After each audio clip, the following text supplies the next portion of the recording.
या मुंबईमध्ये हजर झालात. उपवर्गीकरणाची ताकद काय आहे ते रद्द करण्यासाठी, सरकारला इशारा देण्यासाठी आज आपण सगळेजण आलात. त्याबद्दल आपल्या सगळ्यांचं अभिनंदन करतो.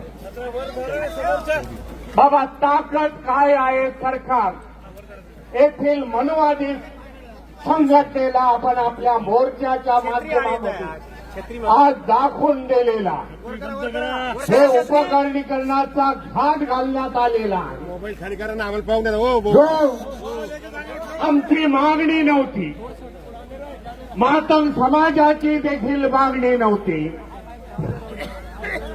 परंतु काही मूठभर मातंग समाजाचे लोक जे संघाच्या शाखेवरती जातात, संघाचे पैसे घेतात, असे मूठभर लोकांनी एक निवेदन दिलं.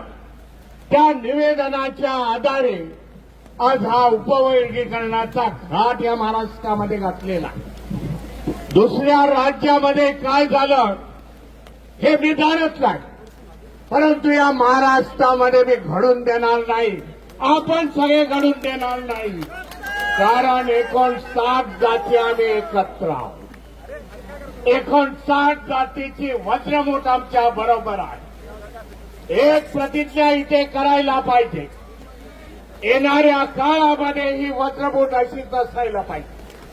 जेव्हा ही वज्रमूठ आता सत्ताधाऱ्यांवरती पडेल तेव्हा याचं सरकार उलटून पडेल. एक निर्णय घेण्याचा प्रयत्न करायला पाहिजे.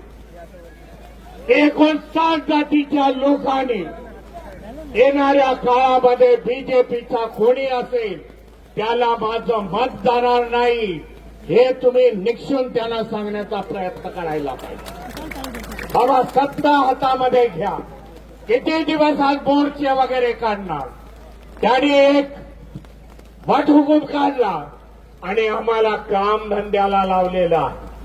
आमचा वेळ, आमचा पैसा, आमचा श्रम हे आम्ही आज या मोर्चाच्या माध्यमातून व्यक्त करत आहोत.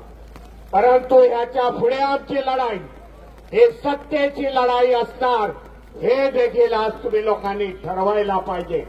कोणाच्या बरोबर जाण्याचा प्रयत्न नाही. बाबासाहेबांनी एकेकाळी 1938ला सांगितलं, एक वेळेला तुम्ही सत्ताधारी समाज या देशामध्ये व्हा. मी समजतो आज चांगली चुनौती आपल्या समोर आलेली आहे. आपण सगळे आपले मतभेद विसरून एकत्र आलेलो आहोत.